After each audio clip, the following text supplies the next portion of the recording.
Thank you so much. Thank you. Thank you so much. Well, Madam Chairwoman, thank you so much for your kind words and your leadership. To Prime Minister Ali Mariam and the people of Ethiopia, once again, thank you for your wonderful hospitality and for hosting this Pan-African institution. To members of the African Union, distinguished guests, ladies and gentlemen, thank you for welcoming me here today. It is a great honor to be the first president of the United States to address the African Union.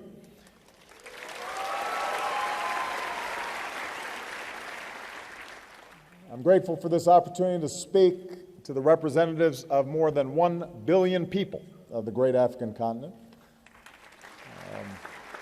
We're joined today by citizens, by leaders of civil society, by faith communities, and I'm especially pleased to see so many young people who embody the energy and optimism of today's Africa.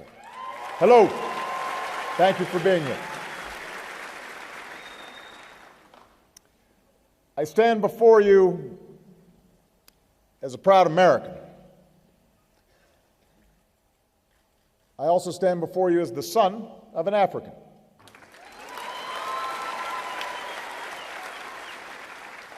Africa and its people helped to shape America and allowed it to become the great nation that it is, and Africa and its people have helped shape who I am and how I see the world. In the villages in Kenya where my father was born, I learned of my ancestors and the life of my grandfather, the dreams of my father, the bonds of family that connect us all as Africans and Americans. As parents, Michelle and I want to make sure that our two daughters know their heritage, European and African, in all of its strengths and all of its struggle. So we've taken our daughters and stood with them on the shores of West Africa, in those doors of no return, mindful that their ancestors were both slaves and slave owners. We've stood with them in that small cell on Robben Island, where Madiba showed the world that no matter the nature of his physical confinement, he alone was the master of his fate.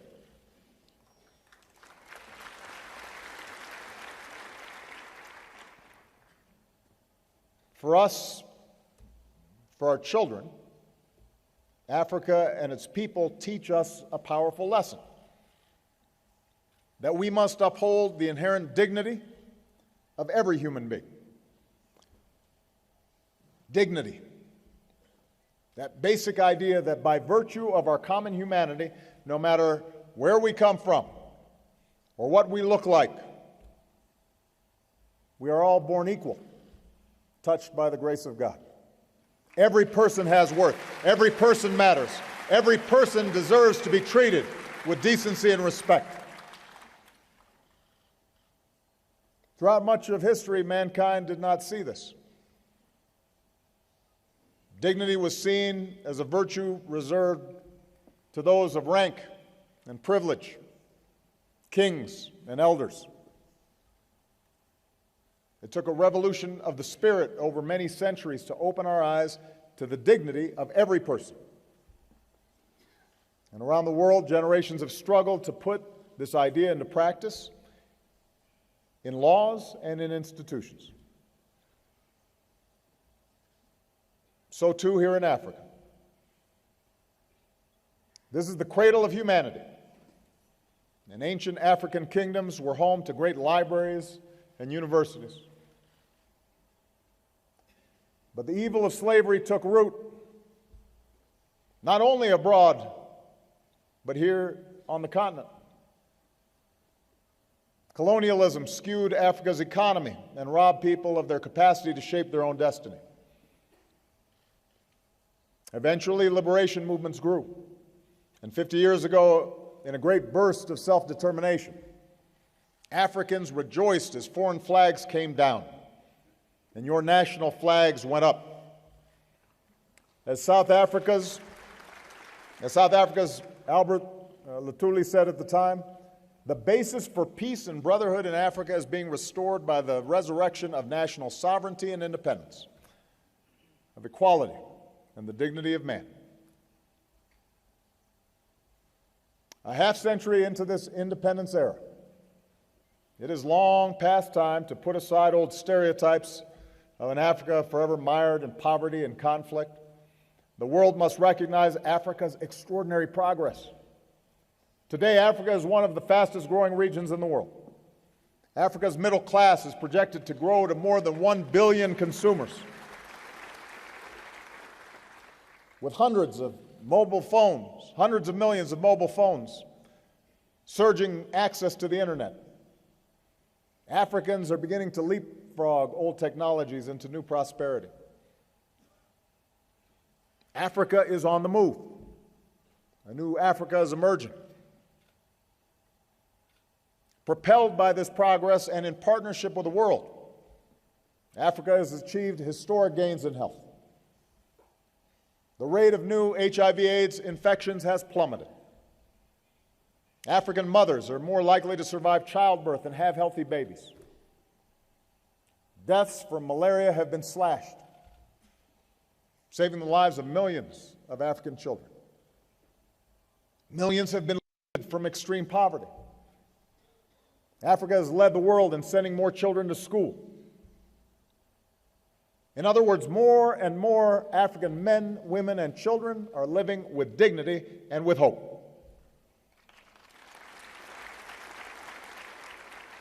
And Africa's progress can also be seen in the institutions that bring us together today. When I first came to sub-Saharan Africa as a president, I said that Africa doesn't need strong men, it needs strong institutions.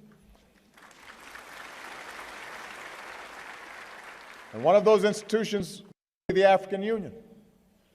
Here you can come together with a shared commitment to human dignity and development. Here your 54 nations pursue a common vision of an integrated, prosperous, and peaceful Africa. As Africa changes, I've called on the world to change its approach to Africa. So many Africans have told me, we don't want just aid, we want trade that fuels progress. We don't want patrons, we want partners who help us build our own capacity to grow. We don't want the indignity of dependence, we want to make our own choices and determine our own future. And as president, I've worked to transform America's relationship with Africa so that we're truly listening to our African friends and working together as equal partners. And I'm proud of the progress that we've made. We've boosted American exports to this region, part of trade that supports jobs for Africans and Americans. To sustain our momentum, and with the bipartisan support of some of the outstanding members of Congress who are here today, 20 of them who are here today, I recently signed the 10-year renewal of the African Growth and Opportunity Act, and I want to thank them all. Why don't they stand very briefly so you can see them, because they've done outstanding work.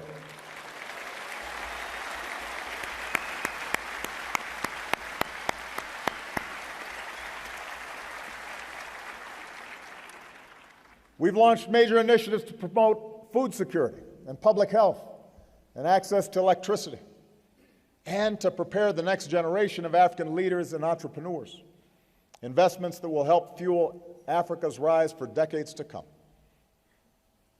Last year, as the chairwoman noted, I welcomed nearly 50 African presidents and prime ministers to Washington so we could begin a new chapter of cooperation. And by coming to the African Union today, I'm looking to build on that commitment. I believe Africa's rise is not just important for Africa, it's important to the entire world.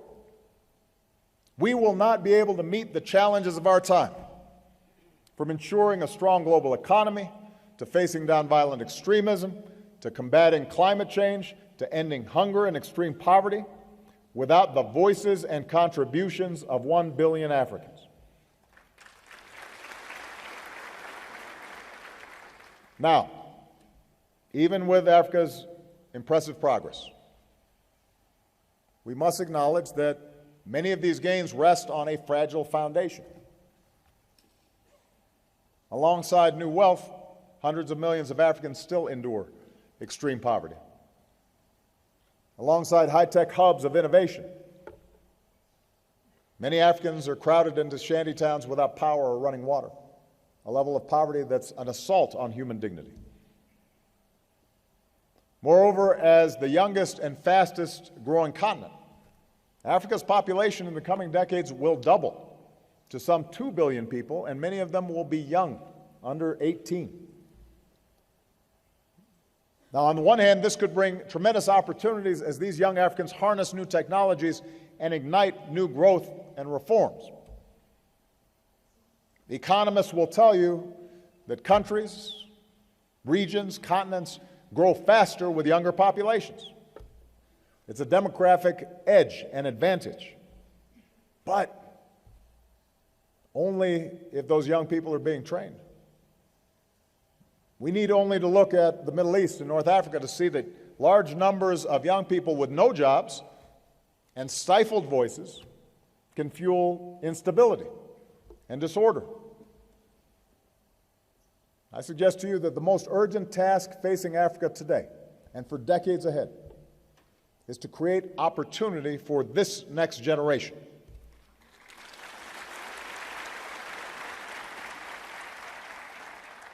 And this will be an enormous undertaking. Africa will need to generate millions more jobs than it's doing right now, and time is of the essence. The choices made today will shape the trajectory of Africa and therefore the world for decades to come. And as your partner and your friend, allow me to suggest several ways that we can meet this challenge together.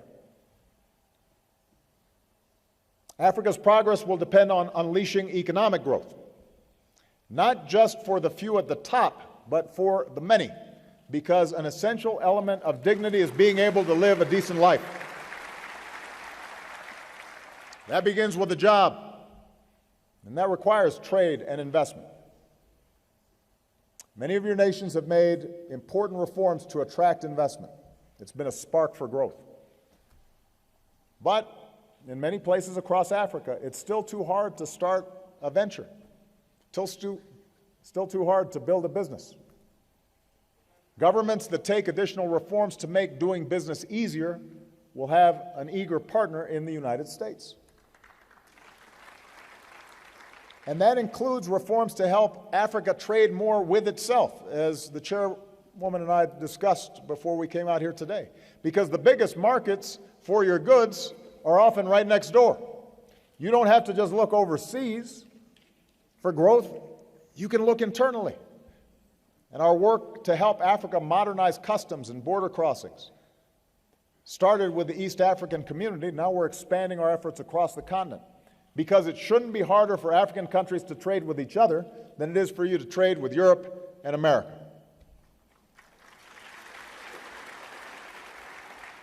Now, most U.S. trade with the region is with just 3 countries: South Africa, Nigeria, and Angola. And much of that is in the form of energy. I want Africans and Americans doing more business together in more sectors, in more countries. So we're increasing trade missions to places like Tanzania, Ethiopia, Mozambique. We're working to help more Africans get their goods to market. Next year, that's a bad tradition, not providing our girls the same education as our sons. I was saying in Kenya, nobody would put out a football team and then just play half the team. You'd lose. The same is true when it comes to getting everybody an education. You can't leave half the team off, our young women. So as part of America's support for the education and the health of our daughters, my wife, Michelle, is helping to lead a global campaign, including a new effort in Tanzania and Malawi, with a simple message: